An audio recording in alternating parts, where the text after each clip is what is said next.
And we are live, man. Good morning, good morning, good morning, good morning, good morning. Welcome back to another episode of the Blitz Podcast, man. Week 4.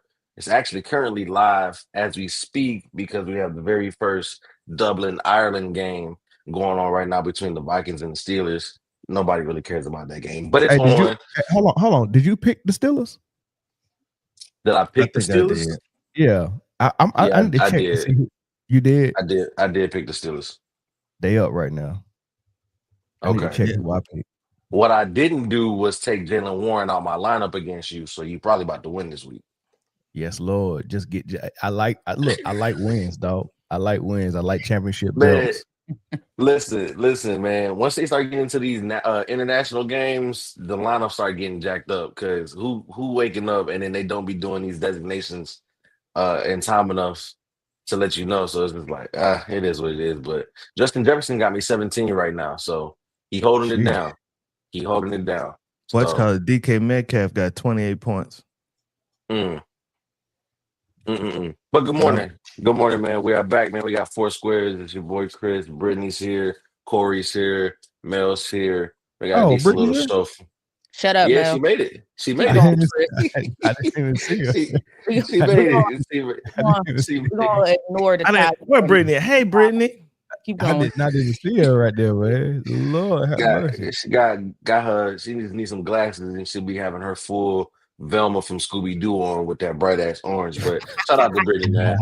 Shout out to Britney, man. Real quick. That's what to put on real quick. I was like scrambling. But we got a decent show for you guys this morning, man. Just to kick off your Sunday, man. Get you ready for football. It's gonna be a good show. It's gonna be a good show. Fire show, man. I don't know what you're talking about. Decent. It's gonna be a good show. Good show. Heck yeah, it's gonna be a good show. It's gonna be a good Sunday today too. It's a great Sunday of football. Before we get into it, man, how was your week, man? How was your weekend? Everybody doing all right? Everybody good? I should be asking you the same thing, man. Man, I went to the Padres game last night, dude. It was lit, bro. Did you get beer? Quick, did you drink quick. Beer? I didn't because I was driving. Hold on. Why wasn't I invited to the Padres game? Because it was my coworkers. It was. Oh, okay. Wow. It was. Okay. Listen. So fuck me. You're not good enough. No. You're not good enough. No, I'm a secret. Evidently, I can't be. He can't be seen with me with his coworkers, man. I'm a secret. I don't like mixing friend groups. I don't like mixing friend groups. Okay. Man, so check it out. We call that friend adultery. That he committing over there. That's what it was. Man, you act like you wasn't the first person I saw when I came down here. Stop being like that. You decide friend. You came down here for oxtails, man, right? And Destination Smokehouse. You ain't come down here to see me. He came down here. Stop acting like that, man. He came over there, made you happy, and then went and cheated on you. That's damn. Stop acting like that, man. Stop acting like that. You know what it is. But before we get into the show, funny story about the game yesterday, right? So we sat in the seats that's like Corey would know. We sat in the seats that's by the left field foul pole, right? Okay, yeah. So you sat over in the warehouse, by the warehouse. Yeah, by the warehouse, right to the side of the Western Metal Building, right? So Jake Cronenworth hit a foul ball. I'm tracking it. I'm like, oh shit, this ball is coming to me. I get ready. I'm lining it up. For some reason though, my mind went to wide receiver. Perfect diamond hand. Boom. Right? I shit you not. The ball hit me right here in the palm of my hand. And I missed it. You dropped it? I dropped it and it bounced somewhere, and then the dude next to me is the one that ended up getting. Why didn't you do like that lady? You see that lady went over there and took the ball from that dad and his kid. She hit my hand first. It's my ball. Where was that at? I know the Phillies game. I want to say it was. It wasn't in Philly. It was in Philly. It was in Philly, wasn't it? No, it wasn't in Philly. Because trust me, I don't think she's Oh from. no. It was the Nationals game. It was in Washington. Yeah. But yeah, because whatever team it was came down there, bought the dude, bought the kid a Yeah, it ball, was a because it jersey. was You know, they Phillies. bought It him a was whole bunch of Phillies. stuff.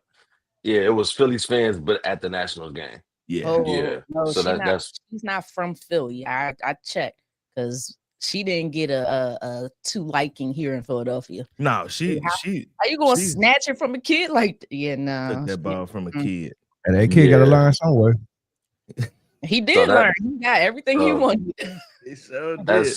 That's my and what's crazy is that moment got caught on camera and was on TV too. I gotta find the clip. So yeah, that was my unathletic moment of yesterday. I'm talking about I'm lying. I can't believe this is about to, you know what I'm saying? It's coming this way.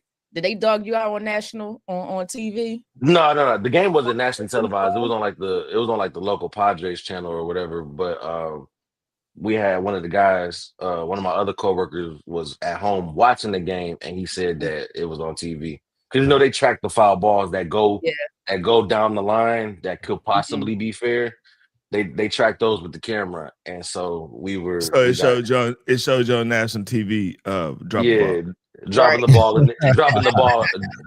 ball and then having a mini tantrum because I didn't get it. So it's hard to recover from that, Chris. A mini tantrum. What the mini tantrum look like though? Hey, the whole section, dreads everywhere. The whole section from the rest of the game on, every foul ball, they was like, "Oh, you ready? Go get it, go get it." So, but that was cool because I never sit in those seats. I normally sit behind like the first base dugout.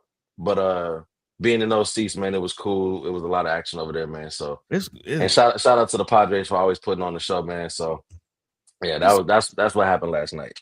I like sitting out there too, Chris. I've sat. Next time, I would never go to a baseball game without a glove, though. I'll tell you that. I'm getting Come on, a glove. Chris. You don't need no glove. After you 14, you don't take a glove no more. I can't have that happen again. I gotta come away with the foul ball next time. So forget that. Maybe that's a man's thinking because I'm taking the glove. You taking that thing, huh, Britt? You ain't killing my hands. Nope. And I think he got maybe like 90, 98 off the bat. That thing has some speed to it. Oh yeah.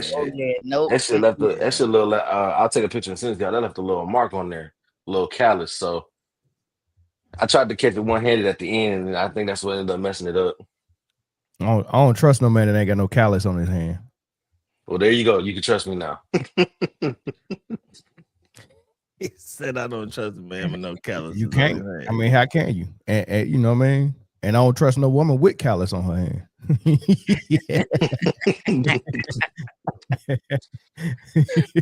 All right, but anyway, man, let's get into it, man. So Thursday night, the for the majority of the game, Seahawks was kind of doing what they wanted with Arizona. Kyler Murray couldn't really get anything going.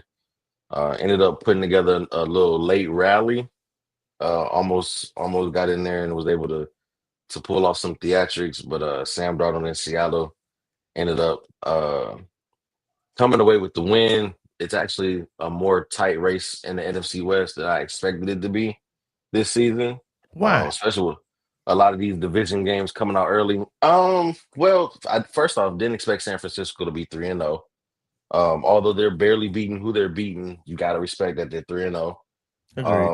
Arizona was 2-0 before they lost to San Francisco. Now they're 2-2. Seattle is back to what, 2-2 as well, or they're not 3-1, are they?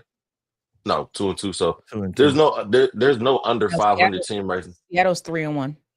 They're 3-1. Okay, so there's no under 500 team in the NFC West, and I thought the NFC West was going to be one of the most uncompetitive divisions this year in football. It's early. And then we got another division game next Thursday with the 49ers and the Rams on Thursday night. So it's getting a little hectic over there, you know. So but what you guys see in the game?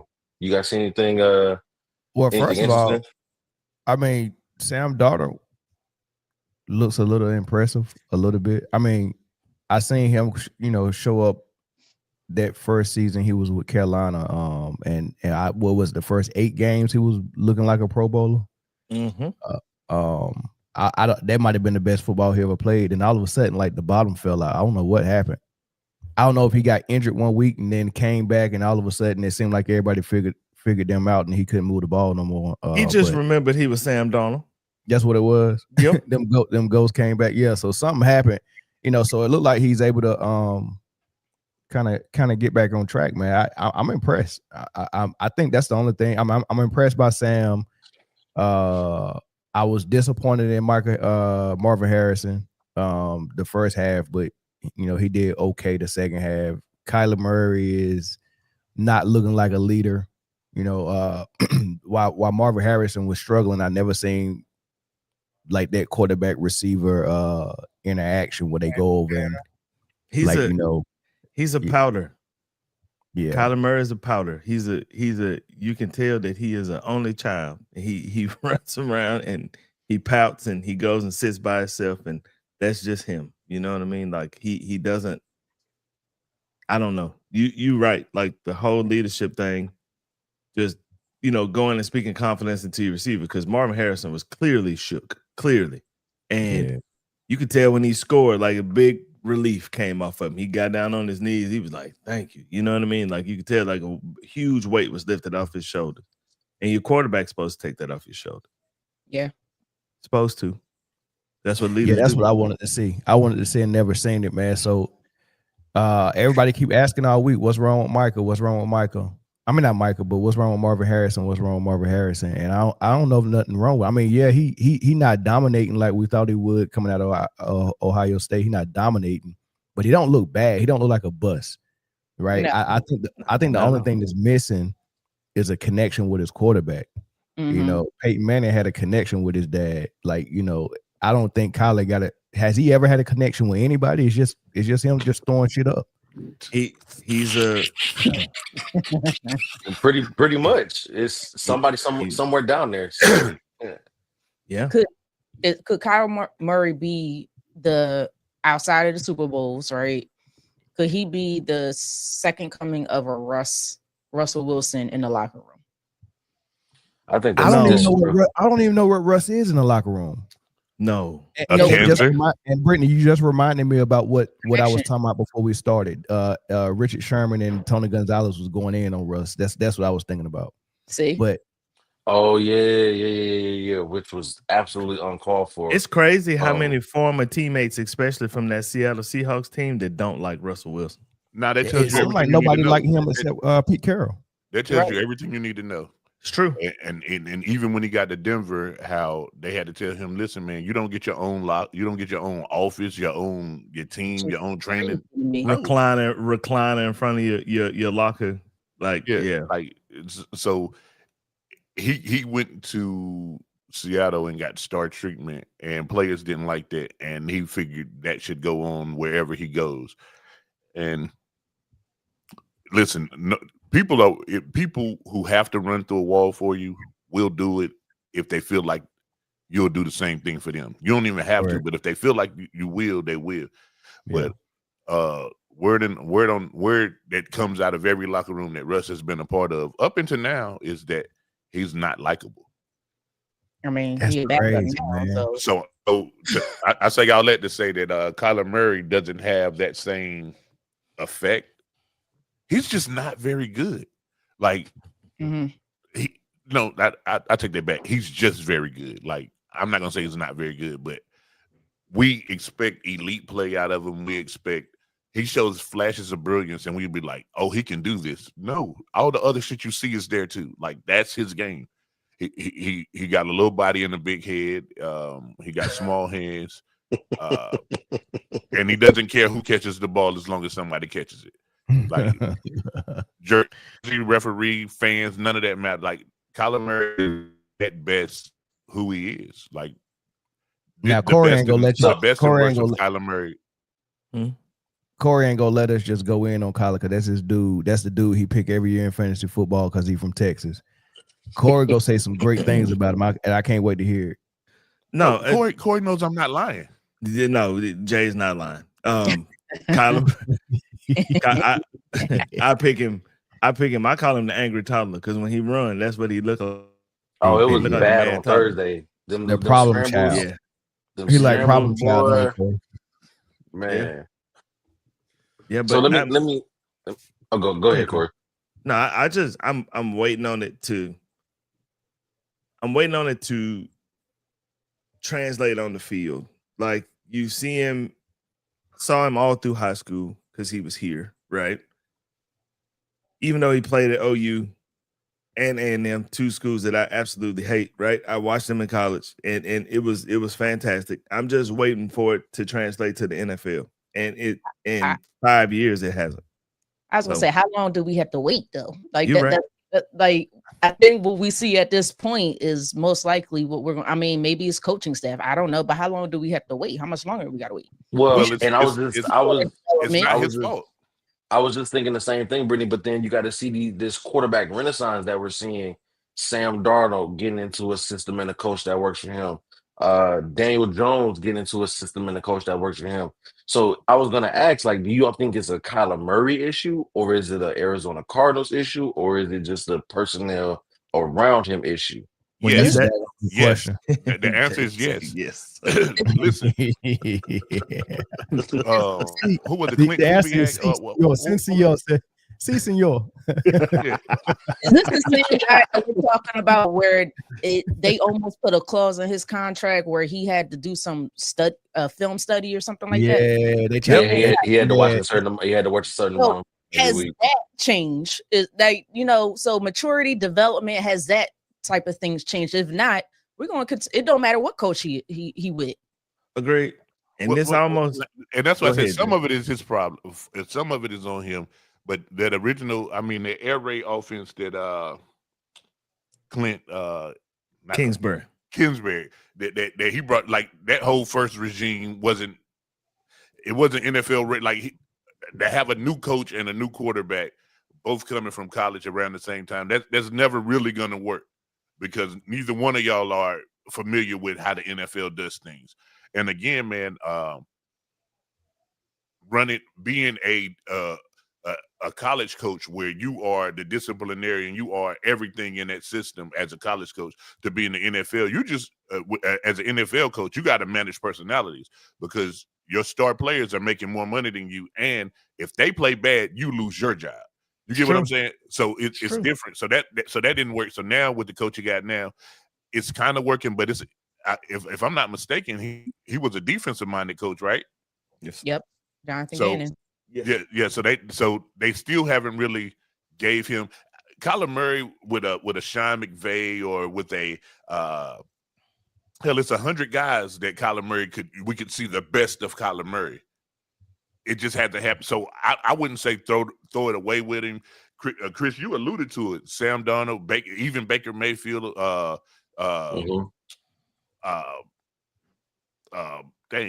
Danny Dimes. I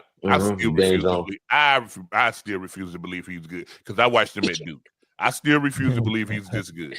So, but hold on. Duke is not a football school, though. Duke is not a football school. So hey, they done had some quarterbacks at Duke in the last few years. If it's not a football school and this is where you go to school, that tells me everything I need to know.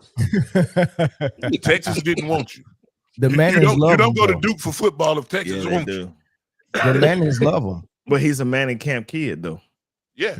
And that's what I'm saying. He has talent. You see the flashes of brilliance. Like no one's ever took the time out, and maybe he doesn't study film because he don't have to. In college, you really didn't have to study film. Your OC and your head coach will tell you, "Hey, listen, this is what we've seen." They have film sessions or whatever, but it's like study hall. This ain't college, baby. This ain't college. Yeah, but remember, he got in there with a college coach. They came in together, right? Yeah. Kingsbury may have been there for a year or two, but I know he may have been there for a couple of years, but I know he absolutely wanted Kyler Murray. Yeah, but so what I'm saying is but Kingsbury had him in college too for a minute, right? He may have had him at A&M. Jay, you might be right. Yeah. So that's why he wanted that. It was his guy. So again, we just gonna run the same system that we had. I don't. You tell me what I need to look for.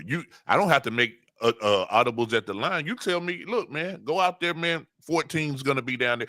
And when he got there, you know, it's the tail end D-Hop and Larry. So I could throw the ball to those guys. It's true. Or in their vicinity and let them make a play on the ball. And so all this full circle to Marvin Harrison Jr. The problems that he's having right now is in between his ear holes. Like it's all mental. And once he figures it out, that who is his vet on offense? He doesn't have one.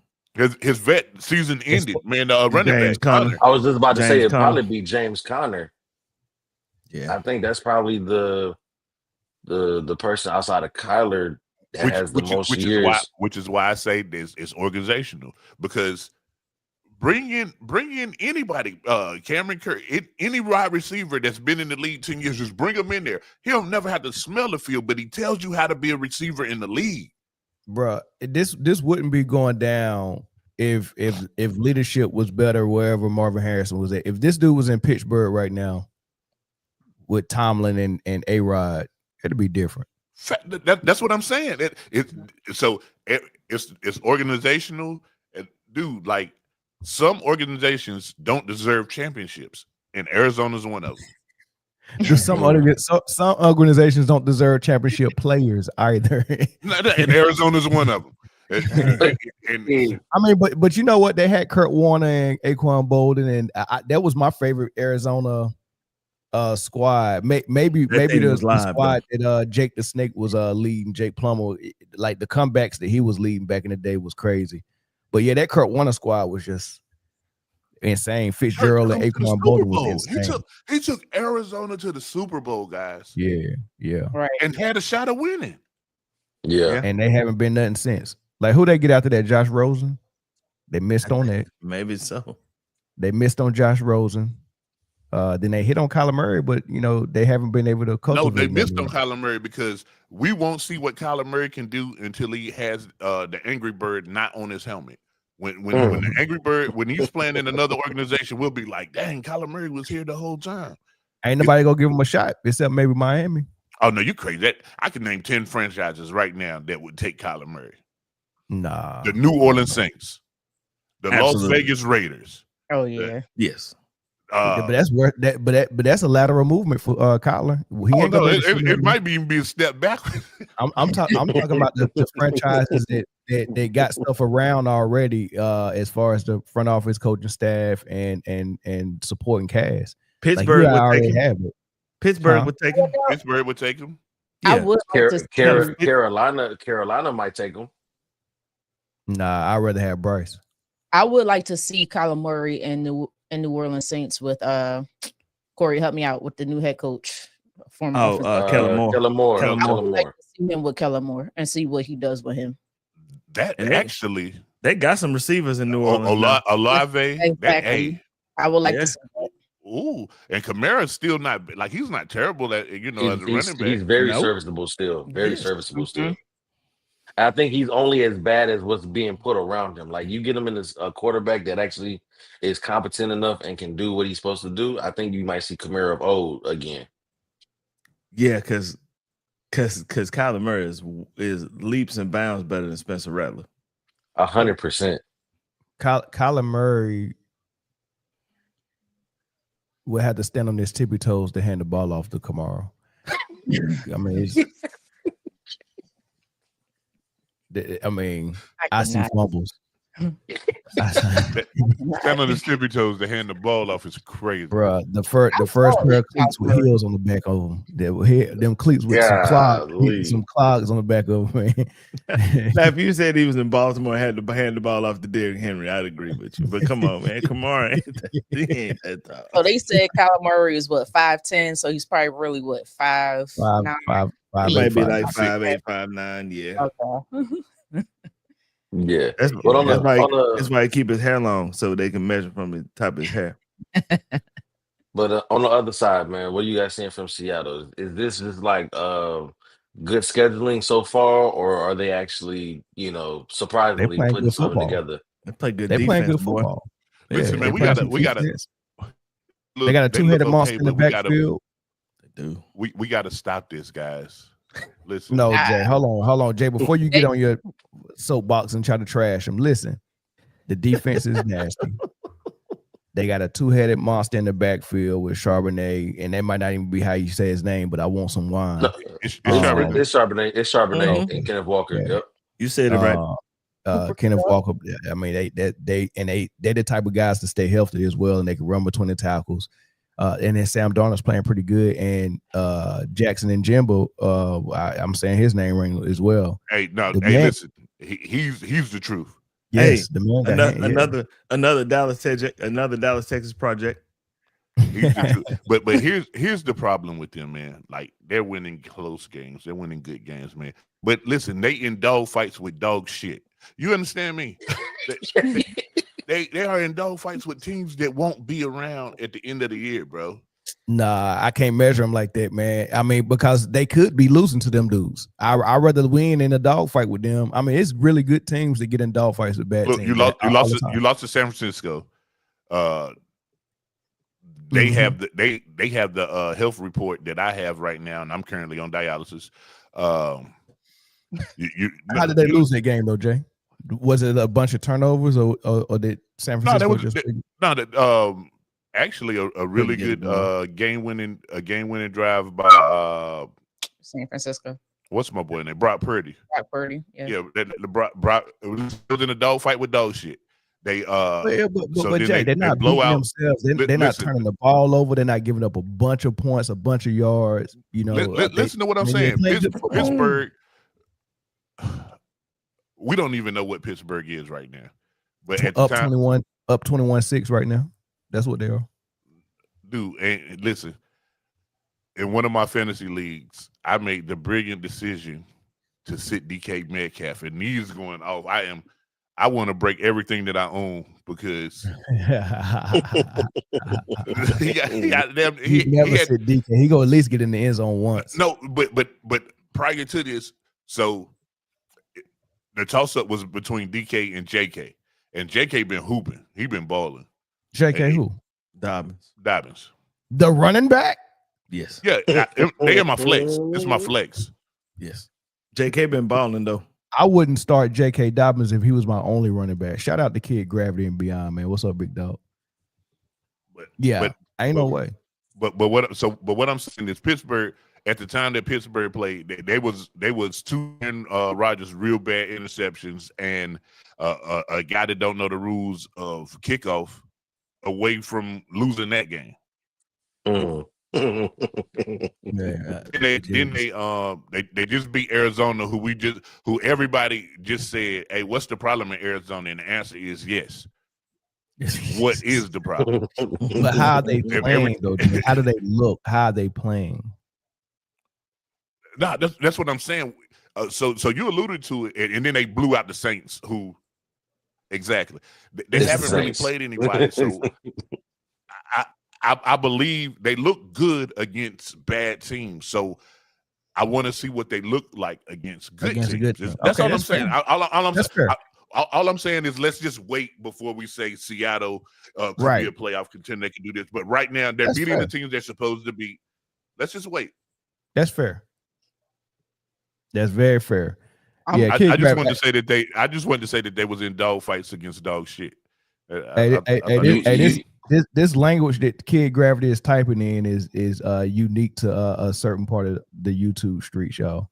B1 is black first, right? B1 Night Rider check in. Pittsburgh is making me money right now. Thank the Most High. I can speak that language. Did y'all get that? Y'all didn't get that. Okay, my bad. No, that's dope. I like that. That's pretty legit. I like when kids speak YN. It sounds like that dude on I can't even remember that show. The dude to put an R on the end of everything. C-Nova. Yeah, he got a song got this cold. It's probably one of the hottest songs on the radio. That boy Mel loves C-Nova, boy. Hey, C-Nova, that dude, dog. Hey, but to Jay's point, Week 5, the Seahawks play the Buccaneers, so I think that might be their first real test. It will be for sure. So Buccaneers playing some football. And Chris Godwin is back. Right on time. They just lost Mike Evans though, and I think that rookie in Tampa Bay is going crazy. The running back. The wide receiver. The receiver. Oh yeah, yes, he's nasty. He is going crazy.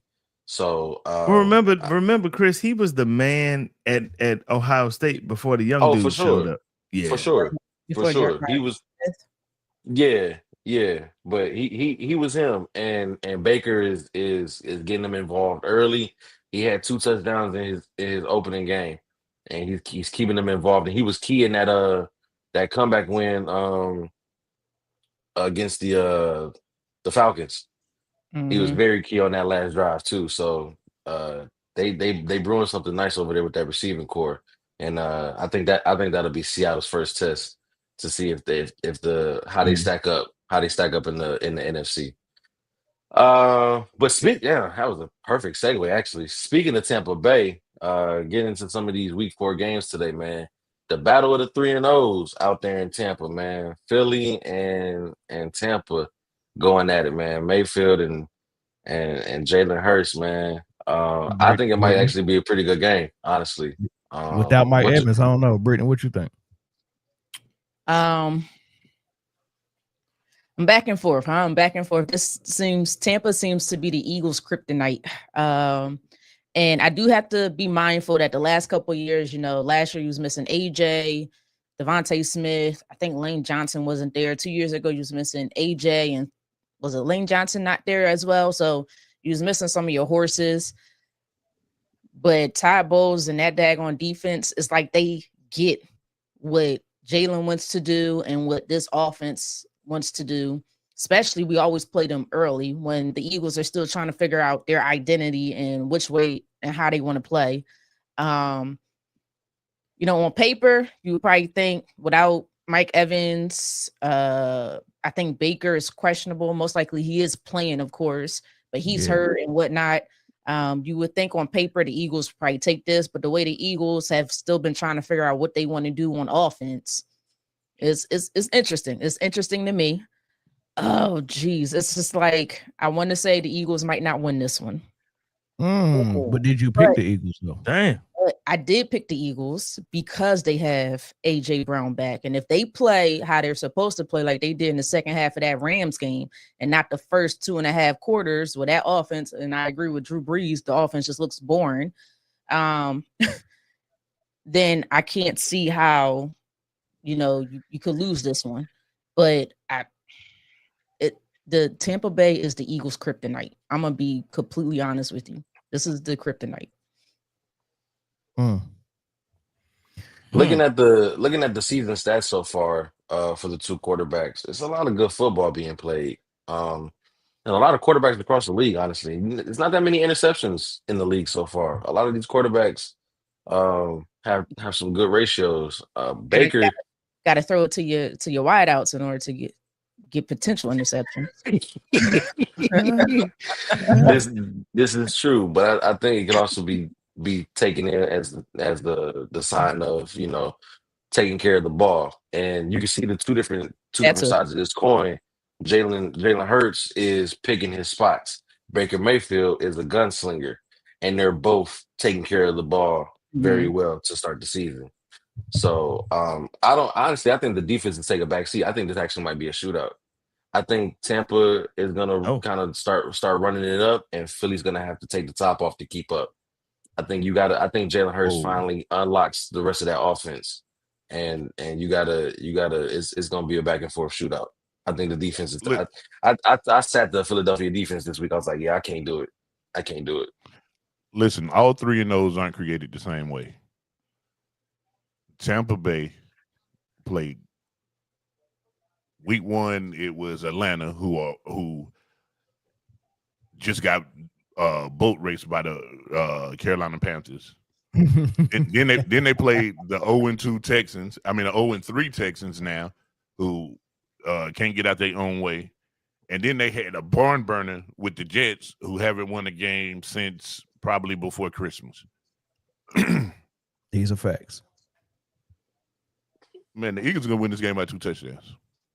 Dang. I hope so. Yeah, they might. Ew. Somebody Hold get on. Ann Andrews off my TV.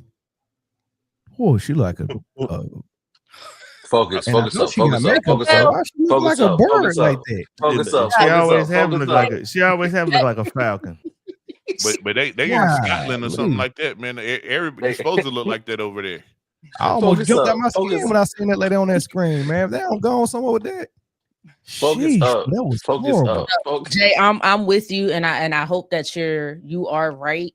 But the way those first 3 games went, and I don't know if I could even put this really on Jalen. It's just some of those play calls and play designs. To me, when I go back and I look at certain things, like you have these routes by the receivers and they're running right into where the zone defender is sitting, and I'm just like, and I seen AJ Brown run the same exact route over and over and over again. I think it was like a 5 or 10 yard in breaking route, and the zone defender is sitting right there. So I'm just like, Jalen can't throw it there, because if not, he's going to get picked off. So my issue right now is I just need a little bit more creativity for this offense. I feel like the Rams game kind of forced it out of them a little bit more, but really it was, AJ, go do your thing. We need we got to come back in this game. Like they had to force it down the field to come back, to make a comeback. We not going, unfortunately, those games are not going to happen. That is a rarity in the NFL, where you're down, what was it, 26-7 in the third quarter, and you come back and win. That's not going to happen every single week. So I need a little bit more creativity, a little bit more diversity within the run routes, and I need to see it this week. This, to me, is going to be the week where it needs to be shown. So I'm gonna defend Philly a little bit for you, Britne, because I know you've been a little critical and you want to see the creativity, but they got a team that they built with the best running back in the league. They got a good O-line, even though they lost the best center that they've ever had, to retirement. They still got a good one now, and they still got a good O-line. They like to push people around and run the ball. Their quarterback utilizes the read option, and he's a threat to run as well. So running the ball is the foundation of their offense. But they did go out and draft a great receiver out of college, and then went and traded for another good to great receiver in AJ Brown. So they got those weapons as well. But how do you reconcile that? Do you try to have a balanced attack, or do you just push people around with the run, because you also complement that with a daggone great pass rush and a good defense with your front four or your front five, right? So if they're playing the game of field position, take care of the ball, run the ball, stop you on defense, and just take our opportunities when we get them, I like that. We've seen Baltimore and Pittsburgh have defenses like that in the early 2000s, late 90s, and teams like that. I mean, Trent Dilfer took Baltimore to a daggone Super Bowl. So with Jamal Lewis and a great defense. So you don't need to sling the ball. You get more turnovers slinging it like that. It's not about, for me, it's not about slinging the football, like, going crazy with it. That's not what I'm saying. But what the first 3 games have shown you and how the defense is playing, they're stacking the box. And in our decision on the offensive side is the defense is stacking the box. So we decided to give Saquon the ball to run up the middle. Where is he going to go? He has nowhere to go. And you're running up the middle. You're not even trying to run it to the outside or anything like that. Do a play action pass. You got to have the defense, I think on us, it's more on us to make the better adjustments, right? If I'm making sense of what I'm trying to say. So what the last game showed me was throw the ball downfield a little bit more, and all of a sudden now Saquon could get his. Now we started seeing Saquon get his 5 yards, 10 yards, 11 yards. Prior to that, he was 2-3 yards tackle for loss. So I just need a little bit more balance on offense. Jalen Hurts has shown he could throw the football. Trust him. He could throw the football. He's not a lousy quarterback by any means, regardless of the team around him. So you got to trust him a little bit more to get it to his playmakers so things can open up for a Saquon Barkley. Does that make sense? There's 2 things that play there. So what Melvin was speaking of is how Philly wants to play football. They want to beat you up. I understand how they slow want it, ground. But hold on. What Philly showed when they were down is how they can play football. Now, what you're asking for is the marriage of the two. Play how you can, and then eventually how you want to play will be more available. But I get what you're saying. But these right here is what you call great team problems. Dallas, they can't play how they can play or how they want to play. You get what I'm saying? So it's a different. Yeah, that's a different reason though. But what I'm saying is clicking for them. The defense just sucks. Yeah, but what I'm saying is to be able to have a way that you want to play and a way that you can play. That's amazing. That's a good team. Right. It's an embarrassment of riches. But yeah, Jay, to your earlier point when talking about Tampa Bay, right? You said not all three of those are created equally. But let's put Philly under the microscope. They're a CD Lamb and a fourth quarter collapse away from being 1-2. So great. Is it fair to say actually in a Travis Kelce drop from being 0-3, if you want to be honest. Golly. Well, like you said, good teams make the plays, bad teams do not. Move on. So but see, this is what I'm saying. People think that the gap between the Jets and the Eagles is big. It's not. It's not. The worst team and best team is who makes the play when the play has to be made. The gap between who? The Jets and the Eagles. I see what he was trying to do though. I see. No, come on, Jay. Not the Jets though. Well, hold on. The Jets, Mel. Hold on, probably the worst team in football right now. Nah, yeah, I wouldn't even say that they're the worst team because they've been in every game. Everybody been in every game. Like they show up. Who that quarterback? Who that quarterback? Quick. Fields. It's Justin Fields, but Tyrod Taylor took over when he had concussion. Hey, yeah. And Tyrod Taylor almost won that game against the Bucs. Who they number one receiver? Quick. Wilson. Okay, that's a good one. Here's my thing in football. Brees Hall, man.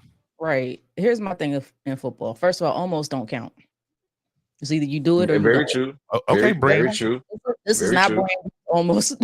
This is Brandy's almost doesn't count. Like, so make the plays when it's directed towards you. Travis Kelce dropped that ball. Guess who's that on? He ain't make the play when he was supposed to. The Rams lost in the second half. It's 4 quarters to a game. Don't act like you won in the first half. All right, you got all excited for no reason. CD Lamb wasn't catching the football. Well, too bad. Fix your hands. He was on the jugs machines that same night, wasn't he? So almost don't count in football. When you had the opportunity to make a play, make a play. That's what the Eagles did. That's how they became 3-0. And I agree. You have to take advantage of, whatever the other team is giving you. So shout out to Philly for being able to do that. And, you can't really play the what if game when it comes to the NFL, but it's just like you got to be able to see like, okay, Philly is 3-0, but they're not the 3-0 that I feel like they could be, if that makes sense. I agree. Listen, when you're a great team. Hold on, Jay. Is that how math work? Please, Jay, back me up. No, first of all, that's not how math works. It's not. When you're a great team, man, you want to do enough to win the game. Man, they're playing for February, bro. They're playing for February. Listen, if Philly showed you that if you think you're just gonna beat us, you're not. They're a good team. And listen, fuck Philly. Let me say that too. I don't like them. I don't. They beat the shit out of us in the Super Bowl, bro. Listen, it's cool. But I'm telling you that front office knows how to run an organization, and that coach, as smug as he is, he understands what he's doing. We have to win games that we have to win. They'll probably lose 2 games this season that are head scratchers. You're like, why did they lose to this team? You know what I'm saying? They'll probably lose to them, but because they don't care. As long as they're on top of the seeding and the playoffs have to go through, they don't care. No one's going undefeated in the league this year or any year for the next 5. That's Jay, undefeated. Go ahead. I'm gonna disagree with you just a little bit. I think it's one thing to lose playing to a certain standard. It's another thing to play how they've been playing thus far. Like it's been the offensive line has not been playing up to par, and I get it. It's going into week 4. Give them probably another week or 2 to try to get things going, right? But the way they've been playing just hasn't been up to par, I guess you could say, or up to their standard on how they can play. So, and I think that's a big yes. They want the main goal is to get into February, but See, the problem that y'all have right now is a good problem to have. You have a brand new play caller who isn't used to calling games. He's calling plays right now. Over the season, he'll start calling games. So if you're winning right now with your play caller only calling play by play, oh, it's 3rd and 17. What do I supposed to do here? When he learns to call the whole game, I don't care. This is how we're doing. This is the game plan, and we're going to call the game plan. At halftime, we'll make adjustments. Listen. Right. That things will take Philly doesn't have one problem that you can't fix right now. You get what I'm saying? So even the way they're winning, none of their problems are not fixable. Like you can look at certain teams right now. We have an offensive line that's not really protecting well. I'm not worried about the offensive line not protecting well because they're gelling together. Each game looks a little better. It's trending in the right direction. You get what I'm saying? So that's not a not fixable problem. You only worry about problems that you can't fix. Like, let's say you're a team and you don't have a pass rusher, and you used to have an all-world pass rusher. You can't fix that problem. Shut up, That problem's going to be there all year. Huh? Shut up, Jay. No, I'm just saying any team. Any team, you know. That's funny how you went to that team. Twice. Hey, I'm an Eagles fan. I like it. I'm just saying about every team right now early in the year has problems. Some that you can fix, some that you can't. You know what I'm saying? Like, so right now, Baltimore problem is they can't stop. They can fix that today because we can't run the ball. You fix that problem just by playing who's on your schedule. Right. So next week they might have a problem. Go ahead. Yeah, I'm glad you. I'm gonna go ahead and switch because that's the next game I want to talk about. Kansas City and Baltimore, man. You got Kansas City who got a much needed must win, although they scuffled a little bit through it against the Giants, and you got the Ravens coming off of an absolute masterclass on Monday Night Football against the Lions, man. First off, I want to ask y'all who needs the win more. Who wants to go first? This is easy. We do. We do. Kansas City Chiefs needs this win more than any game on television today. No one needs to win a football game more today than the Kansas City Chiefs. Bottom line. I think that's the little bit of fan talking because I disagree. Do they need to win by record? Yeah, sure. Maybe even no, it's not by record. It's by everything else. It's by everything else. Listen, Baltimore's playing in the division that they can lose the next 2 games and still win that division, blowing away. I'm with you. Pittsburgh but Cleveland, they can win their division. Listen, the Chargers are 3-0 and playing the Giants. So the Chargers are 4-0. The Chargers enter today 4-0 with a bye, pretty much.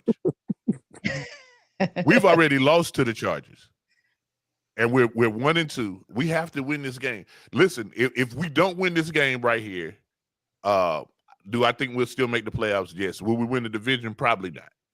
We need this game to win our division to keep up with standards. And we're getting some help today. We're getting a phenomenal rookie, and Jalen Royals coming, and we're getting Xavier Worthy. He'll probably be there mostly for decoy. But here's the thing: we not only do we have to win this game. My booking pick this week, we're gonna win this game. Boy, your booking picks be horrible, man. Shout out to my guy out there in the Bay Area, man. What's up, big dog? I'm 100. I'm with you on that. But here's my perspective on it. I look at it as who do I think can overcome a 1-3? Well, it'll be 1-3, right? Yeah, whoever loses will be 1-3. Right. Who I think has a better opportunity to overcome a 1-3. And I think when the Chiefs get all their people back, I think they have a better opportunity to overcome that. Yes. When you look at it from the division standpoint and from a standing standpoint, yeah, the Chiefs might need this a little bit more than the Ravens. But to me, the Ravens have something to prove more than the Chiefs do, right? They got to show me something, because every time they go up against a good team, they fumble the bag. Like they don't. It's never been like this before though, Britt. Like that, their defense, like it just overnight got horrible. But and why? I don't know why.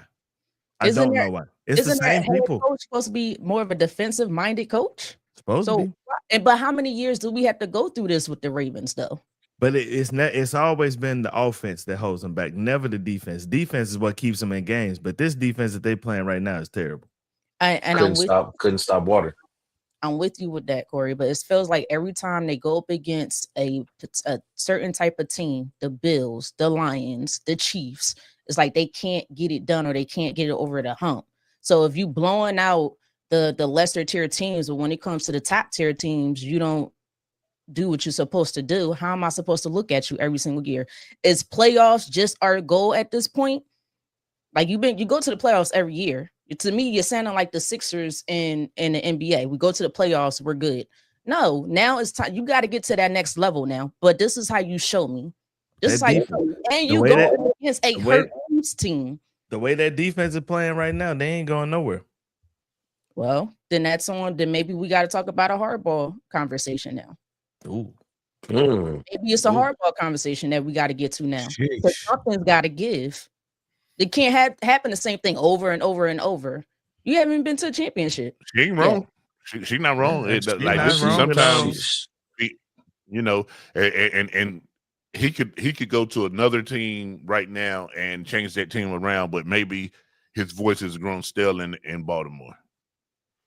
And maybe Mike Tomlin's voice has grown stale in Pittsburgh. Sometimes a change is good for both parties.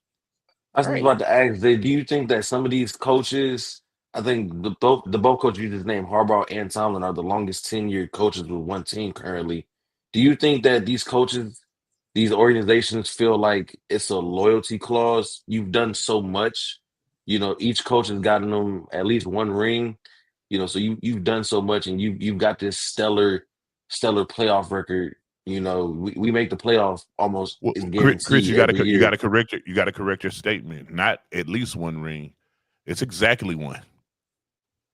No, Mike. No, I'm saying like both of these coaches at least have one, because John has one and Mike has two. Mike's only got two, right? Mike's got two or one. Was it Bill? Pittsburgh got 6. Bill Cowher has one. Mike Tomlin has one. And Chuck Noll has 4. Yes, I think it was Bill that got before. Okay. Mike. I thought so. Mike the only one Tomlin got was Willie Parker running like crazy, and Big Ben throwing that daggone touchdown pass. They beat the Cardinals. They beat the Cardinals. They beat the Cardinals. Yeah. I keep forgetting. I keep thinking about the Super Bowl against Green Bay, and for some reason I keep thinking Pittsburgh won that one. So my apologies. Okay, so they both got one ring. I think they both put in 18 plus years with the same team. Yeah. So is it a loyalty? Like, okay, man, yeah, we're getting to the point where we're not getting past a certain point, but we just can't. We don't have it in us to be like, all right, you got to go. We're waiting for you to be like, okay, I'm done, or what is it? Nah, all of that is fine, but when you think about Philly had to make that tough choice with Andy Reid, and then the rest is history. Thanks, Philly. So I mean, I can think we got 2 Super Bowls after that. So yeah, I mean, it worked out for both people. It worked out for Andy Reid, and it worked out for Philly. Like just sometimes it's time, man. Like, sometimes it's time. But you also can't be scared just because they got you one. A prime example, like Jay said, Philly, Doug Peterson got you one. They moved on to him. Moved on away from him 2 years later.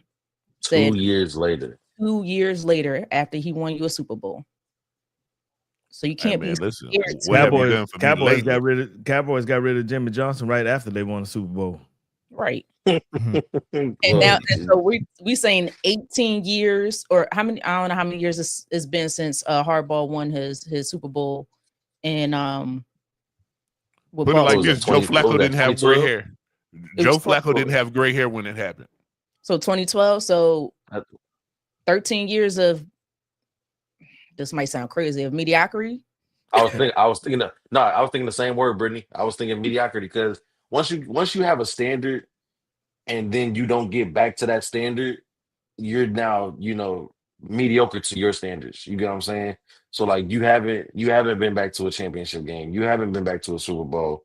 You make the playoffs and then you take the rest of the time off. Like you're satisfied with over 500 record and making the playoffs. You're satisfied with division titles. And that's never healthy. When you get complacent and start being satisfied with just division titles, I think that like Jay said, the relationship is getting stale and a change needs to be made. Yeah, we're satisfied with our quarterback winning regular season MVPs instead of trying to go get that Super Bowl MVP. Like, come on. Sorry. I'll say it. I don't think it's necessarily I don't think it's Lamar Jackson being I don't think it's Lamar being obsessed with going for individual awards. I think that it's a bigger issue that needs to be addressed, and it could be coaching, that he has these fantastic regular seasons, Think about the last playoff game they played in. They were absolutely phenomenal running the football all season, and you drop back Lamar the past 40 times. Yeah, like it doesn't. That's coaching. It doesn't make sense. It's a coaching issue, and you can't make these coaching mistakes against these teams, because these teams get to the playoffs for a reason. There's a reason that these teams are there. You see a Buffalo, you see a Kansas City. These teams get to the playoffs for a reason. Now is not the time you have 18 weeks to figure out what works. And then this winner go home at that point. So the playoffs is not the time for you to be trying to switch things up because you're scared or you're afraid of what is on the other side. With so far the last few years has been Buffalo and Kansas City. You can't be afraid to stick to what works, because that's what got you here. And so this coaching issue of if you've been running the ball across everybody, Derrick Henry had 1,900 yards. Lamar Jackson had however many yards he had from script. The running game was incredible. And then you decide to be like, all right, you know what? Buffalo is expecting that. Let's switch it up and do this. That's not just do what you do. Obviously, it worked to this point. Hold on, let me speak to National Sports Chat, man. Shout out to the comments, bro. I see what you're saying, man. You said Tomlin has 2 rings total, but no one counts rings like that. He don't get no credit for being an assistant coach. When people say how many rings Bill Parcells has, the answer is 6. We know that he has 8. We know that he wants 2 as a defensive coordinator, but he has 6 as the guy. That's just that's how people count the Super Bowl rings for coaches. If you wasn't the head coach. Belichick. Yeah, Bill Belichick. I thought you said Parcells. You said I might have said He did say Parcells. I knew who he was talking about. Yeah. So Tomlin only got 1. He didn't get 2. Big Ben only got 2. No, Big Ben got 2. Tomlin has 1 as a head coach, and then the assistant coach he won when Chucky won down there in Tampa Bay. Mm-hmm. So Tomlin didn't get the 2 with Big Ben. Big Ben got 1 with Cowher? Yeah, Cowher had, that's the only ring Cowher has. With Big Ben. With Big Ben. Yeah. He took Neil O'Donnell them to the Super Bowl. They lost to the Dallas. Was it Dallas? No. Yeah. No. Bill Cowher lost when Neil O'Donnell was his quarterback. Jerry Rice and them got in their ass, boy. Steve Young and Jerry Rice got in. And they got there twice. It was Jerry Rice got him one time, and I don't know who got him the other time. It had to be Dallas. Nah, Dallas beat Buffalo twice, and Pittsburgh. For the first one. Pittsburgh? Yeah. For the first one. Yep.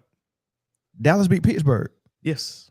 No, for the third one, for the last one. For the last one. With it wasn't Jimmy. It was Switzer. Barry Switzer. Yep, that's right. What? Yes, sir. Wait. They beat Pittsburgh. So hold on. So they 3-peated, right? Oh, no, they got no. They won 2. Then 49ers won 1. 49ers won 1. Yeah, and then Dallas won again. And they beat Pittsburgh. Buffalo twice. Or was that Neil O'Donnell? It was both were there. They just Neil O'Donnell was a starting quarterback. Yeah. So Neil O'Donnell lost to Steve Young and Dallas. I don't know if he lost to Steve Young. I don't know if it was Steve Young or not. I don't know. Okay. No, I think Steve Young got his first Super Bowl by beating. Shit, it might have been Buffalo. No, they beat Cincinnati. I think they beat not Cincinnati, the Chargers. Yeah, they did beat the Chargers. And then I think Steve Young because Steve Young got Chargers. It was the Chargers. Yeah, I watched that one. Yeah, that was my first. Troy Aikman. Yeah, that was my first Super Bowl party. I watched it at Jafari they House. Blew the doors out. I think it was like 55-10 or some shit like that. It was something crazy. Shit out. I watched that Super Bowl at Jafari House. That was our first Super Bowl party. We went and got Doritos, Bing Dip, and all kinds of crazy stuff. Shit, that's yeah. Bean dip is wild to be eating as a kid, bro. Or either way, don't eat bean dip. So real quick before we move on to the next one, just give me keys to win for both sides. What's the key to win for Baltimore? What's the key to win for Kansas City? Stop the run. Oh, I like when Corey did a good keys to win for Dallas on Cowboys Speak yesterday. I like when Corey do keys to win. Let me hear that. I want to hear Corey. Baltimore, and then we just go drown Britne. I don't want to hear nothing else from Britne. Damn. What is going on? See, no, always gets on me because I don't talk enough. So when I do talk, now he got to drown. No. You're talking perfect. I'm just hazing. That's all. I'm just hazing. Hey, Gainwell hooping today, by the way. And I just traded Gainwell to Corey and he benched him. I tried to tell. I said, Corey, this is the starting running back from Pittsburgh, dog. They're going to him end zone twice, and you getting the doors blowed off of you right now too. Oh yeah, because Curtis got BK Metcalf. Yeah, but you could have got 30 points from Gainwell, but he on your bench. Well, hey, it is what it is. Some people just like pushing it down to the side for no reason. Wow, here we go. Anyway, Corey, what's your keys to win for both of these teams, Corey? Baltimore's gonna have to play defense. Mm-hmm. Like they gonna have to stop something. You know what I'm saying? Like you have to stop something. And the one thing that might save them is Kansas City struggles to run the football. So you got it. And for Kansas City, Patrick Mahomes got to be Patrick Mahomes. You get a couple weapons back today. You know what I'm saying? Let's become Patrick Mahomes again. But that offensive line is gonna have to block too. They got to keep him protected. They got to. Mm. But if Baltimore can come out and establish some sort of defense, like I feel like I'm talking about the Cowboys too, just establish some sort of defense, and then Kansas City can let Patrick Mahomes do Patrick Mahomes things, man. You in store for a good football game. But if both teams continue to play the way they've been playing, that shit gonna be boring as hell.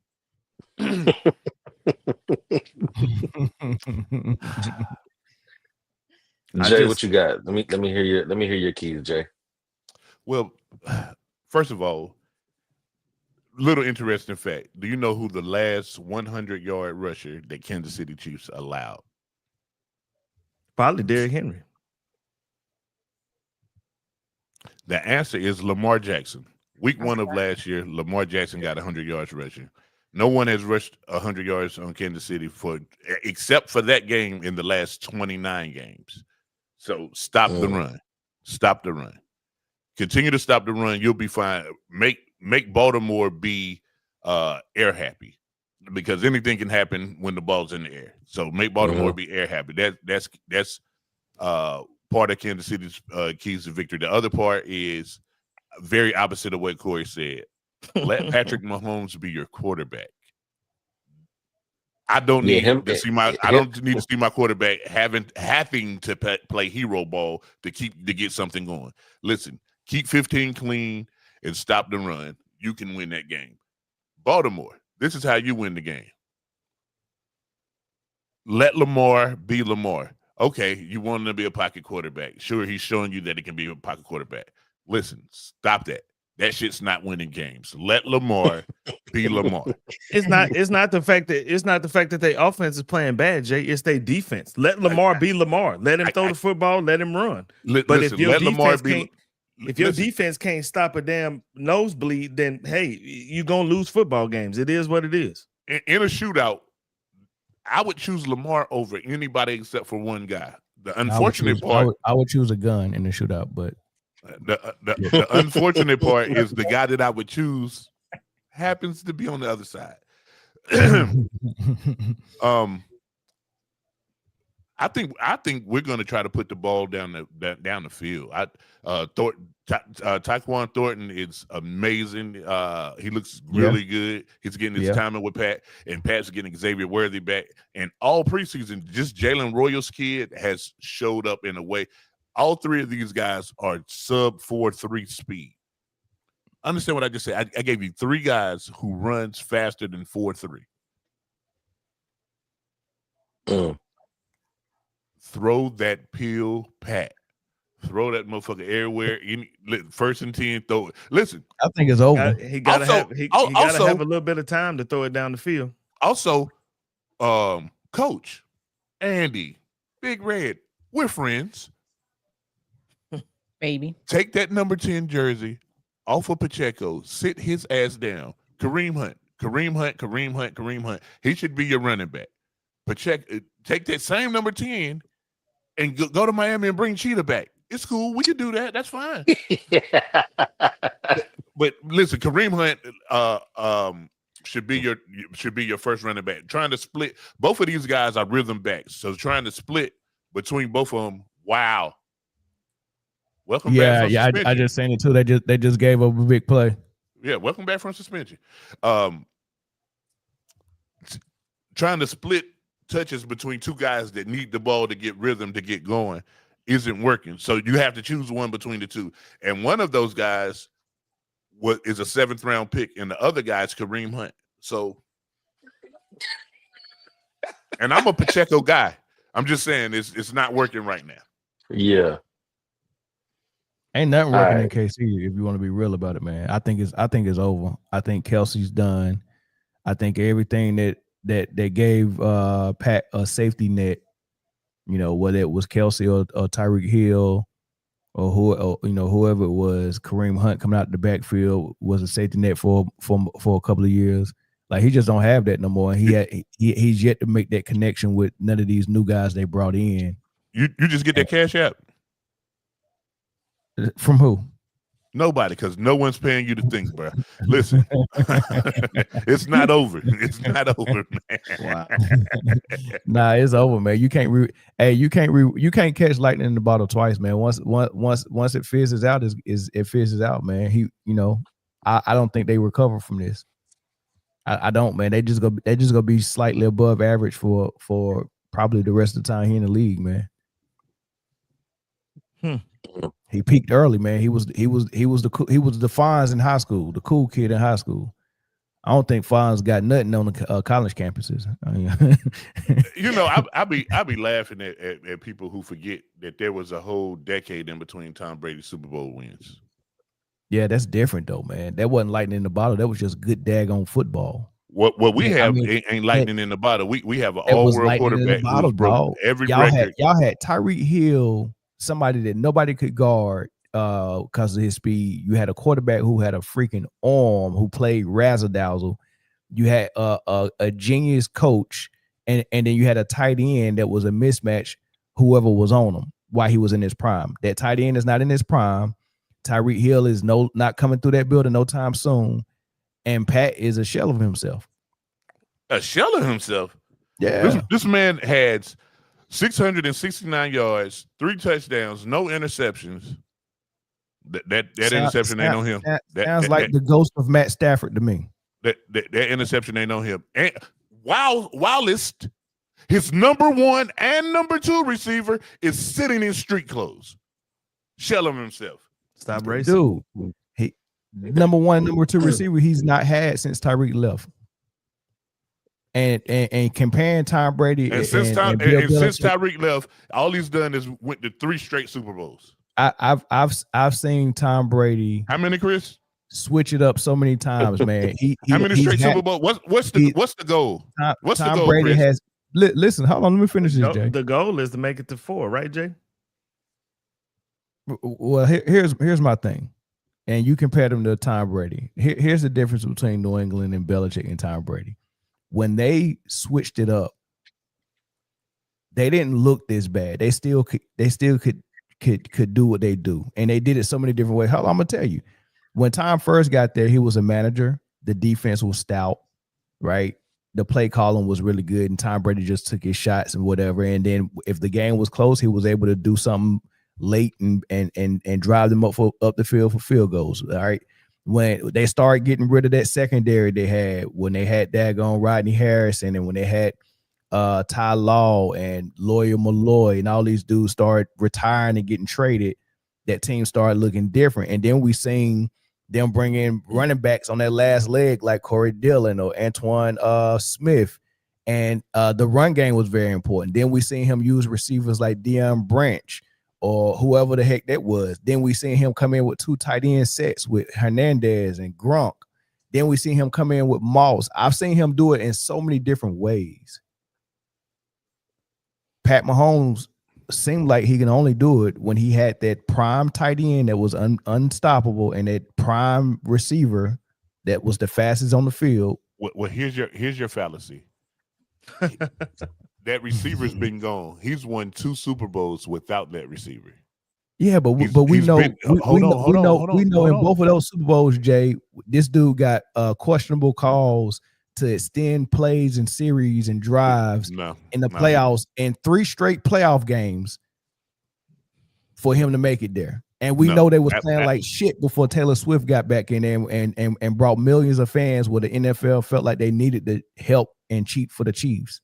Like we know what we know we watched bad football all season from the Chiefs, and then Taylor Swift came and everything switched up. We know that. No, dude, we've won games in different ways. We've blown out teams. We've been in dogfights. Here's the thing. Listen, success breeds hate. Cool, I get it. That's cool. That's cool because with having guys that can't make an NFL roster anyway, anywhere else, Mecole Hardman, MVS. This guy took them as his 1 and 2 receiver, and Tony, and went to Super Bowls. Here's the thing. You said Patrick Mahomes is a shell of himself. In the last 3 years of playing football, he's had worse than dudes that people said Jordan used to guard at wide receiver, and he's went to 3 straight Super Bowls and won 2 of them. And this year, his number 1 and his number 2 receiver has not had combined together. They had 3 plays of football. Number 1 and number 2 receiver had combined 3 plays of football, and he's still putting up numbers. He's still moving that tater. We're about to get back to winning games. And listen, you can say anything you want to. You can say that it's over. You can say that it's done. You can say whatever, but make sure you tell me in February when we're in San Francisco. What gives you the confidence that they're getting ready to start winning games again? Because the horse is coming back. We'll win this one. Then we got Jacksonville. We'll win that one. Then we got a really tough game against a whole pack of Lions. Probably lose that one. And then Rashee Rice comes back. And then it's off to the races. We ain't losing no more when 4. When 4 gets on the field, we ain't losing no more. So get your licks in now because shit is getting real. You still got to play. You still got to play the Chargers again. I got a level of respect. I got $50 to the first 3 people who want to bet on the Chargers when the Chargers play Chiefs at Arrowhead. I got $50 a piece. I got 3 $50 bets. Look, I got a level of respect for the Chiefs. That is undeniable. I have and it's mainly because of Andy Reid, but we're not going to forget Andy Reid in this conversation. Patrick Mahomes is a good quarterback, great quarterback, but Andy Reid is that guy for that. Is like, to me, he's one of the, if not the best head coach in the game right now, and you can't tell me otherwise. So you could look, I'm not a huge fan of Patrick Mahomes for other reasons outside of football, off the field. And he is talented. But Andy Reid to me is that guy. Andy Reid, regardless of who's on that field, he's going to make sure you do your job, and he's going to understand your strength and your weakness and put you in position to ensure that you succeed, to make sure it's easier for a guy like Patrick Mahomes. And that defense has always been good. Let's not forget about the defense neither. That defense is not like that right now. No, I'm talking about when they've been winning for all those years. Yeah. It was like that. Well, not all those years, because we won the Super Bowl with the number 31 ranked defense in the league. The first time we beat 49ers. Huh? What year was that? The year before 19. Chris Jones signed his contract. Oh, no. So, was it 2 years ago? Hold on. No, 19. That was 19. We fired him, and then we brought in Steve Spag. And so once Spag been in there, the defense has been in the top half of defenses every year. And this year, this year the defense is still looking pretty good. We had a bad first game. Who doesn't? But now the defense is showing up. Listen, you can say that our offense isn't clicking because it's not. It hasn't clicked yet. But the defense keeps it close. All I got to do is keep it close. And if we got a chance, if 15 gets the ball, we win. Y'all just don't believe in stuff ending though. Like that's what that's the problem. Stuff has to end. Everything ends. Hold them. But it's not now. That's what I'm saying. It's now. Okay. Turn the page on Kelsey. It's y'all got to find a new way to win. Kelsey ain't it, dog. No one's even throwing Kelsey the ball. He's not even getting targets. It is time to move on from Kelsey. He's getting money though. Listen, Noah Gray is there. Kelsey, I guarantee. What he got? One touchdown so far this year. I guarantee a 10 touchdown season from Travis Kelsey. I don't look. Well, just like y'all believe it's time for Kansas City to move on to Travis Kelsey. It's time for us to move on to the next game. Because we run a long time. Well, let me shout out my nephew though. He over there watching us on Instagram. He said he can't say Lamar. He can't take Lamar in the shootout because his running back can't hold the rock, which is true. Three fumbles in 3 games is definitely worrisome. It might be 4 because we coming for that ball. Pause. It's definitely worrisome. But speaking of defenses that can't stop a nosebleed, and they got a big one coming back to Dallas tonight. Whoo! Sunday night football. So what's funny? Before you even start is James Chacon. I hope I said his name right. Say you Cowboys fans always find a way to believe the Cowboys are relevant. Obviously you don't watch Cowboys spit. That is 100% obvious because I think they dog shit right now, and I'm a Cowboy. I'm the biggest Cowboy fan you know. So you can retract that statement. But go ahead. Not just dog shit in shallow water. I will say one thing, because I don't normally keep receipts in regular life. Where's it at, Bill? What the dog shit in shallow water? Hold on. I will say one thing. I don't normally keep receipts. I don't keep receipts in real life, but in sports, I keep receipts. Corey, after week 1, I thought you said you had a good team. I thought we did, but that's obviously proven wrong. And what that did I proved wrong against the damn Giants. I said give these teams at least about 4 or 5 weeks, and we're going to see the true them. We're going to start to see the true them version of themselves. I digress. Good call, Britne. These boys. But I can be honest about my team, can I? Oh, absolutely. You heard me. This year, the first year you've been honest, boy. Because when we first started this podcast, boy, it was a struggle to get you to admit some stuff, boy. Golly, I told you the Zeke experiment was over 2 years before, a year before it was over. But I told you that they should have drafted a running back when Jerry got on the microphone talking about we want to see what Zeke gonna do. You know what he gonna do. He gonna be fat and not do shit. That man trick Jerry and got that money. We got a marquee matchup tonight, man. Very, very, very early season. Homecoming. Michael Parsons, man, New Jersey. Same stadium though, going down to Jerry World, man. And with the Green Bay Packers who are kind of cooking up right now, coming off of a bad loss to the Browns last week. And then you got the Cowboys who are just hold on, they lost to who? Cleveland. They lost to the Browns. They lost to the Browns. 13-10, I believe. 13-10, that's I crazy. believe. I forgot that's who beat them. Golly. That defense is different. Garrett was all over the place. Hey, by the way, me and Corey, since this is Corey's team and this is Michael Parsons coming home to Jerry's World, we will be watching this game and calling it play-by-play from start to finish on this channel and on Cowboy Spit. I think Chris is joining us in studio. I'll be there. I think Britne might be joining us, but I'm gonna turn her camera off, so we'll just be hearing Britne. No invite for the nation. No, yeah. It's automatic. I didn't know you was doing 2 days in the gym. You want to do a 2 a day? Absolutely not. But I just wanted to be invited. Appreciate it. I'm doing 3. Nah, I'll be there, yo. I might doing the 3 a day today. And listen, right, if the Chiefs win, I'll be there. If they lose, fuck y'all. Of course. But yeah, now we'll be there. So y'all meet us there. And then the last thing I wanted to say before you go on, Jordan Love's still the best quarterback in his division. Says nobody. You say what? What? Says nobody ever. Shit. Chris, don't take the bait. Chris, don't take the bait, brother. Don't take the bait. Don't take the bait. I'm not. Come on, Chris. If you give Green Bay Amon-Ra, St. Brown, and Jameson Williams right now, Jordan Love would look like freaking Joe Montana. Chris, don't get baited how Jalen Carter got baited.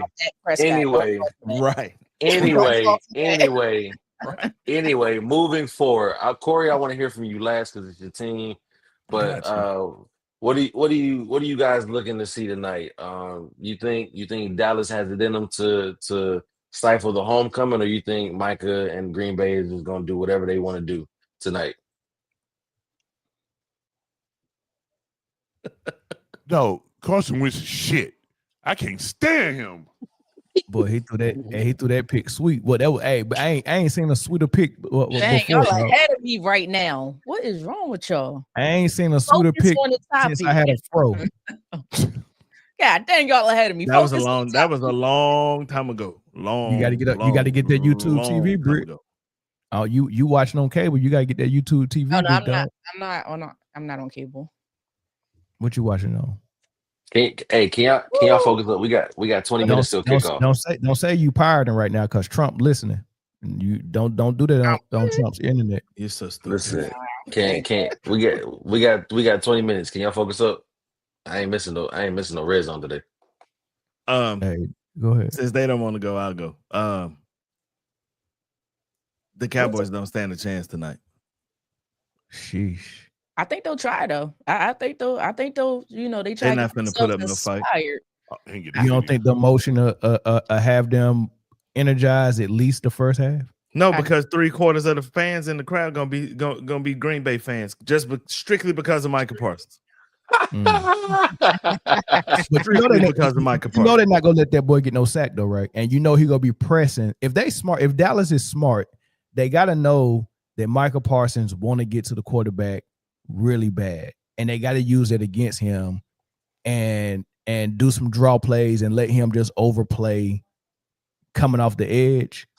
Well, and just run on that side. You get what I'm saying? Right. His weakness, his weakness is that he comes wide on rushes and he leaves a natural run lane. But the thing is, though, is that if your defense allows Green Bay to go to score 21 straight points and you down 21-0, you're not gonna run the ball. That's the whole key to it. You need to be able to establish a run game in every game. The Cowboys have established a run game, but you need to be able to run the ball throughout the entire football game. And what that means is your defense is going to have to show up and you're going to have to play good defense. But as long as they keep playing that bullshit ass cover 3 and receivers are wide open at Hut, you know what I'm saying? Then you can forget it. when they get wide open, Hut. Well,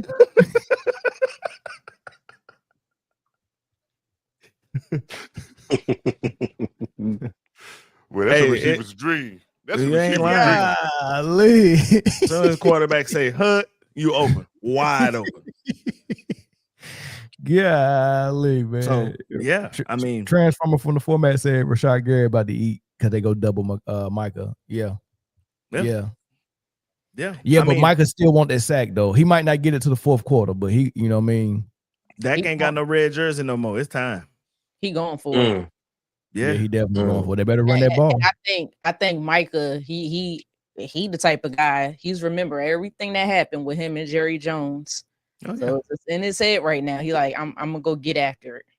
Oh yeah, and which could work against him if they know what they're doing. Not to mention his college shit to bed again last night. They did. Yeah, they did. Yeah, they did. Is CD still out? Oh, CD gonna be out for a couple weeks.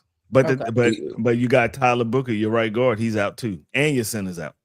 Speaking of, I mean, a philosopher once said, "Fuck Penn State, fuck hoes at State, fuck State Penn, fuck hoes at Penn State." So, just speaking of Michael Parsons, what? Yeah. Very good poet. Christopher Wallace. Very good poet. Christopher Wallace. Christopher Wallace. Yeah, I think I don't. Barring anything unusual, I think this is the game that Dallas can't win. It's gonna be awful, and the only it being on primetime makes it so much worse because everybody gets to see this dismantling tonight. Chris, the only thing that I hope is that the Cowboys can keep it respectable. That's what I hope. If you lose by 14, they will at the beginning. I think the emotions will be so huge. I think at the beginning it might end up being a blowout, but it's gonna be a slow blow. Pause. It's gonna be a slow blow. You know, some of those blowouts be like, man, you down 21-0 in the first quarter. It ain't gonna be one of those. It's gonna be like 7-3, 14-10, 21-10, 28-10. Then next thing you know, it's gonna be a final score like 35-17 or something like that. You got a lot of faith in them. 35-17 is taking it like tonight. You know, if they come out, if Matt Eberflus comes out in that bullshit ass cover 3 again, and Green Bay, Jordan Love just has receivers running down the field wide open, it's gonna be 21-0 before the first quarter's over. I don't see that, dog. Listen, I don't you see have, that, man. You have to learn. You have to learn from your mistakes, and they haven't. Or it's not gonna happen, dog. It's not gonna happen. This game is bringing in a lot of attention. They cannot have people turn their TV off in the first quarter. Every Cowboy game brings a lot of attention, and it'd be so many people that just tune in just to watch them lose. Just as many to watch them lose as it is to win. The ratings ain't going nowhere. Jerry know that. Jerry filled that damn stadium up with green and gold tonight. He don't give a damn. Seats are full. He don't give a shit. That's the thing. You got this bullshit ass defensive coordinator with this bullshit ass defense, and you gonna come in here and play this sorry ass cover 3 and have Donovan Wilson playing your deep third, and that Green Bay tight end gonna be wide open all game. Watch, wide open. You gonna be like, damn, I hope so. Open. I hope so because I got Tucker Kraft in both my leagues. I need him to have an amazing game. Chris, you playing me this game and it's over. You might as well give it up. Mel, if you smart, you start Jordan Love tonight. Hey, I was this game is not over. This game is not over, Mel. Trust me. I'll say this. Who do I have winning this game? Green Bay.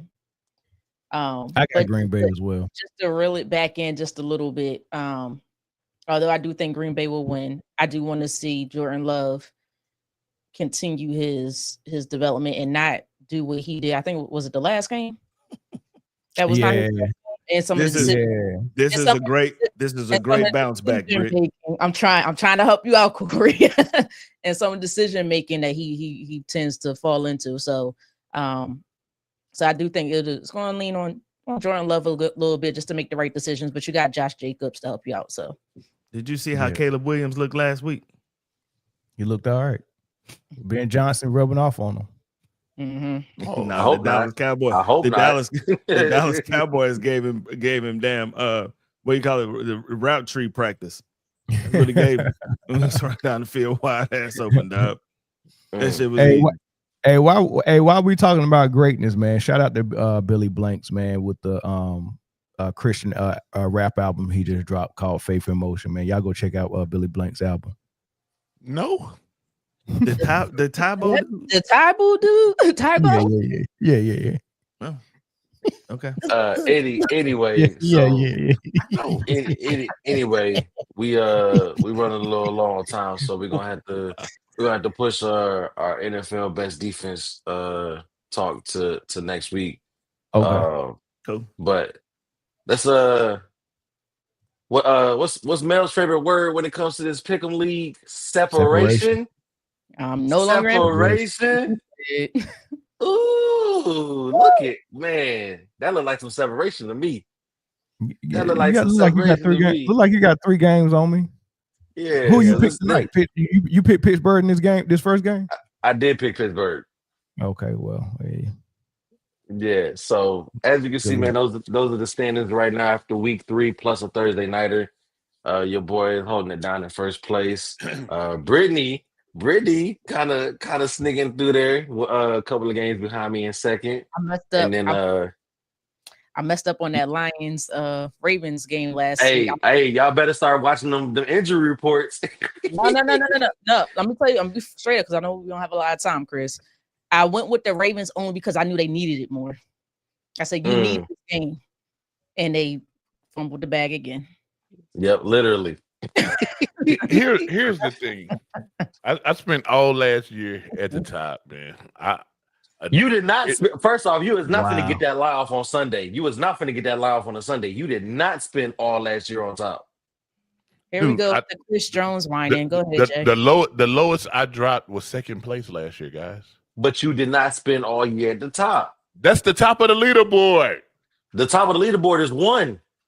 Okay, so who finished there last year? You finished first, but you didn't spend all year there. So did I not spend most of the year at 1 or 2? See, you moving the goalpost. Shut up. Anyway, moving on. So here's the thing. This is what I'm doing this year. I'm a run in the middle of the pack and then charge late. That's all I'm saying. I'm just giving you. Yeah. I'm giving y'all what I'm doing. You're gonna run in the middle of the pack and end up how the Chiefs did in the Super Bowl. Keep going, Chris. Hey, listen. So we didn't get a ring last year, but I got a belt. So that it didn't matter. Oh my God! See, here we go. Here we 2 years ago as well. So let's go. 2 years ago, we got a ring. Exactly. Anyway, this is what the standings is looking like for the panel after week 3 plus a Thursday nighter. It's still a little close to the top. 3 games is you can lose a 3-game lead in one week. So it's gonna be interesting, man. But it might be this week for you. It's definitely gonna be this week. Because I already know where the separation go come at. Okay, keep thinking that if you want to. Anyway, let's get into it, man. So, of course, we already got the Pittsburgh Minnesota game going on right now. That's that. Starting off today's 10 o'clock slate. Washington at Atlanta. What you got? No Jaden Daniels, no Terry McLaurin for Washington. I forgot y'all. Okay, 1 o'clock. Michael Penix looked terrible. Still Washington. Yeah, Michael Penix look like the black Tua back there, so I got Washington. We talking about the team that just Tua is the black Tua. I'm going with Washington. Tua is the black Tua.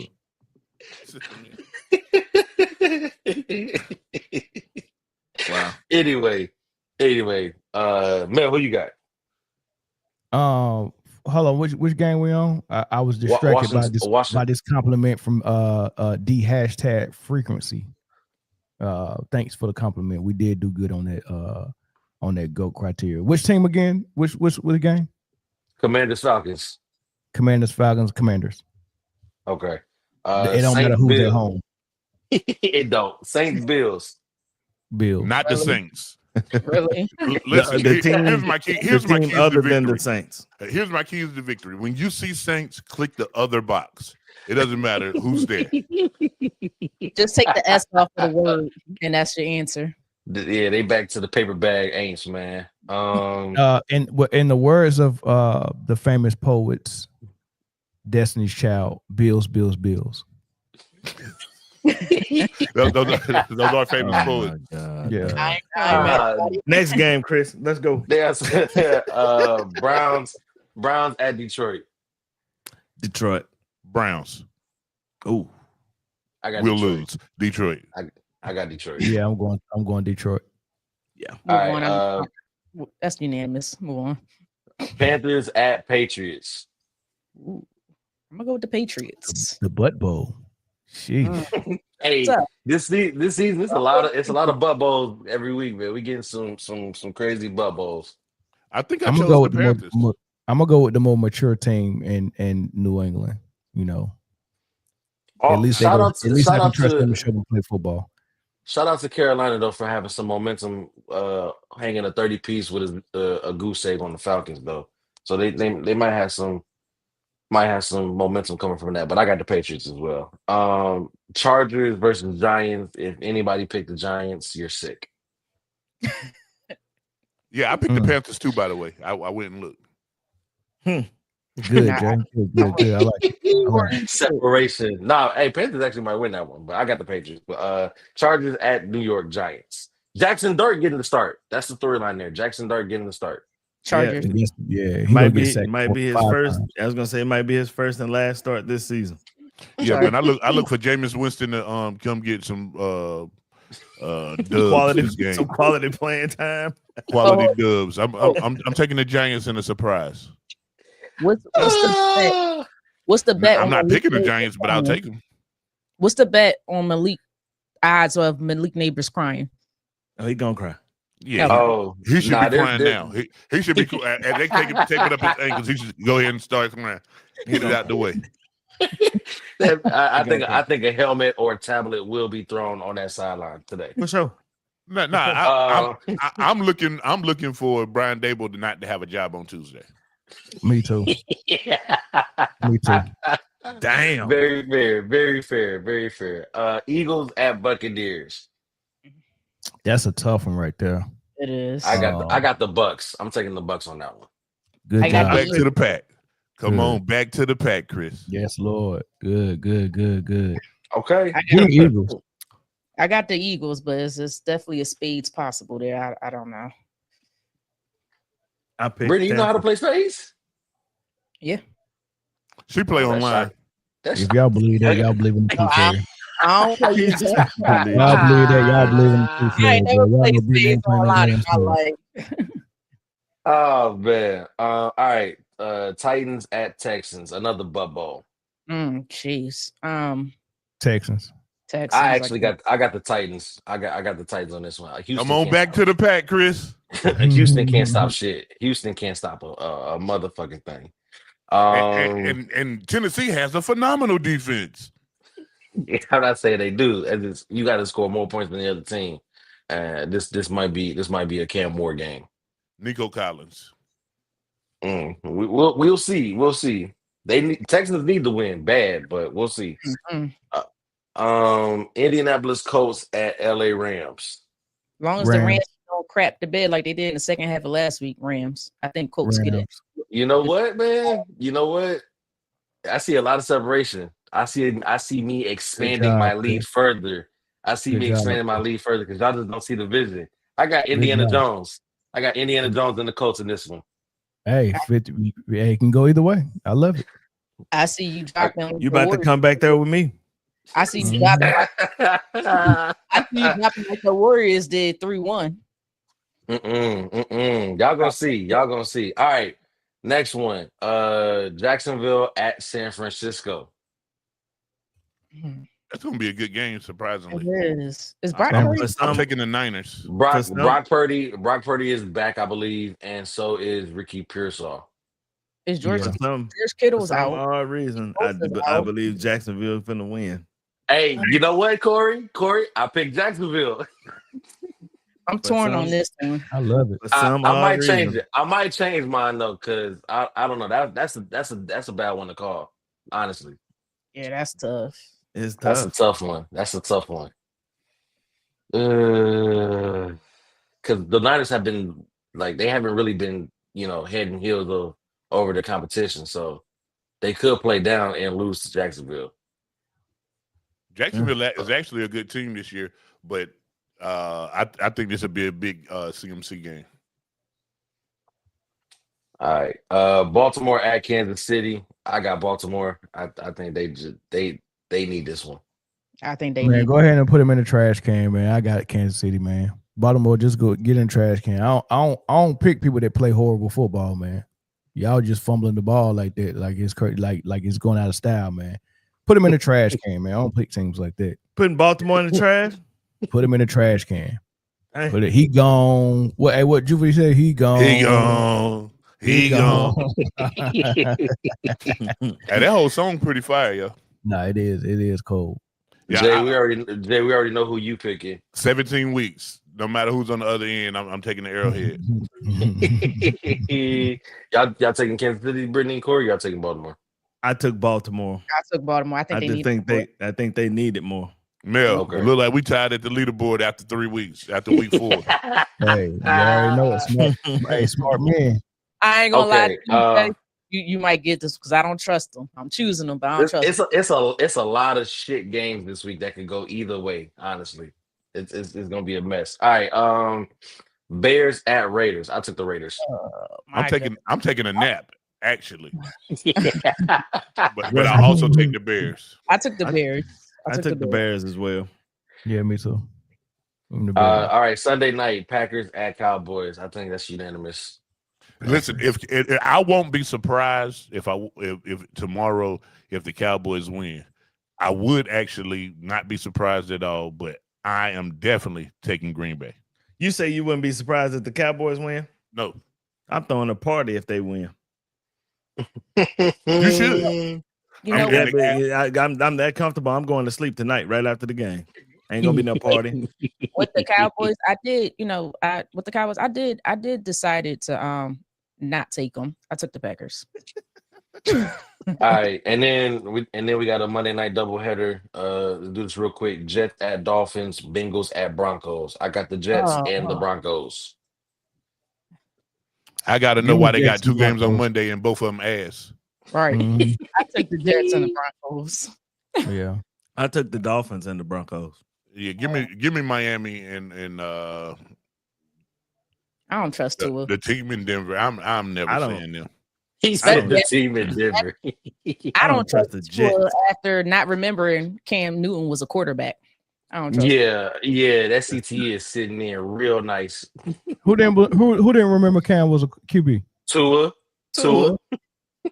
No, what did he say? For real? He said anybody can grab a clicker. Not anybody can be a quarterback. So while y'all sitting over there with your clickers and stuff, remember how hard it is to do that. Nah, he didn't forget he was a quarterback, man. He was just saying he's on the sideline watching it film. You know what I mean? He knew that, dog. I heard the press conference. No, stop. Okay, we won't stop it there. End of the show. He did not forget. He did. You can't. That if he didn't forget, that comment was in poor taste. So it's best that he say he did forget. Sheesh. I would rather be in poor taste. All right, I'm gonna get my snacks for the game. All right, y'all. Right at kickoff, man. So go watch your favorite team or go watch Red Zone and have a good day, man. We will be back. Hold on. Little NBA breaking news. Free agent Al Horford has committed a multi-year deal with the Golden State Warriors. Yeah, we knew that. Mel, you called that a while ago. Yeah, they've been telegraphing it. Wow, that's interesting. Wow. Hold on, Al Horford old ass getting a multi-year deal. Listen. Crazy. Crazy. I was just gonna say, Golden State is like the team now with them short nylon shorts with the pockets on them that coaches used to wear. They got a game full of delusion is crazy in Golden State, man. They're freaking delusional. Yeah, I blame Draymond. He put something in the Gatorade. The delusion is crazy, man. But whatever, man. It is. Not Jay and Corey picking Minnesota. Separation. Yeah. Minnesota should have. I forgot. Listen, I forgot how much I hate Carson Wentz. I remember now. I will never listen. What Tim Tebow say? For the rest of my life, you will never see a guy who will not pick Carson Wentz as more as me, who will not pick anything that Carson Wentz has to do greater than me. Jay, it's Sunday, so I'm seconding that testimony. Yeah. Hey, but go ahead and watch your football. We will be back for the Sunday night game, play-by-play call. All 5 of us back here tonight, man. So make sure y'all come back and 4 in the possible. 4 in the pot. 4 in the pot. Yeah, 3 in the possible because somebody camera gonna be off. 3 in the possible. Hey man, enjoy y'all Sunday, man. We'll see y'all later tonight, man. Peace.